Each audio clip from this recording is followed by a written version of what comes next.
Младиот гајдаџија од Битолскиот крај, Петар Ангелевски, истакнува дека во Македонија има гајдаџии, но во глобала тоа се постари музичари.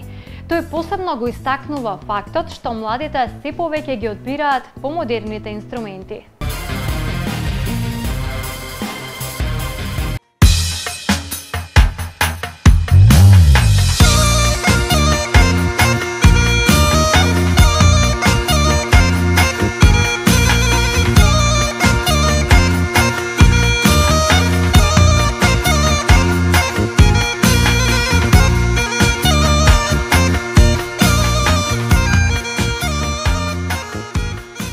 Со оглед на тоа што е стар македонски традиционален инструмент, гајдата може да се каже дека е и тежок инструмент за свирење. Сепак, љубовта кон овој инструмент кај Петар Ангелевски се јавува од најраната негова возраст, за денес тој да биде виртуоз на овој традиционален македонски инструмент.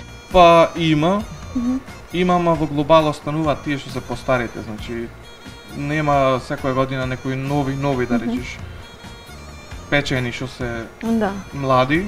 Значи, младите посебно се избираат некој помодерен инструмент. Сајзер, кларинет, гитара.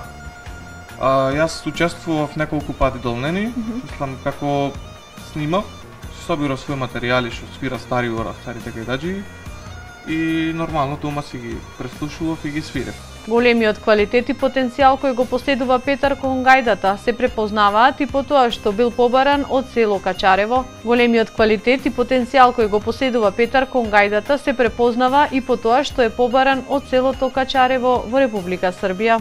Значи се случуваше 10 годишнина од собир на гајдаџи. Значи од скоро цел Балкан. Во глобала имаше постари гајдаџи, помлади бевме само тројца. Значи јас, еден колега од Прилеп исто, едно дете од Србија, тоа веќе беше помало, околу 12 години. И беше многу големо искуство, посебно за мене, што случуваш нови ора, веќе стари што некои не ги свират веќе. Изминатово лето Петар зеде учество и на фестивалот Пеце Атанасовски во село Долнени, Прилепско, при што додава дека после толку години свирење, дури годинава се осетил подготвен да оди и да учествува на овој фестивал. Сето тоа за него представувало големо искуство, како истекнување на нови познанства на музичари кои го свират овој стар македонски инструмент.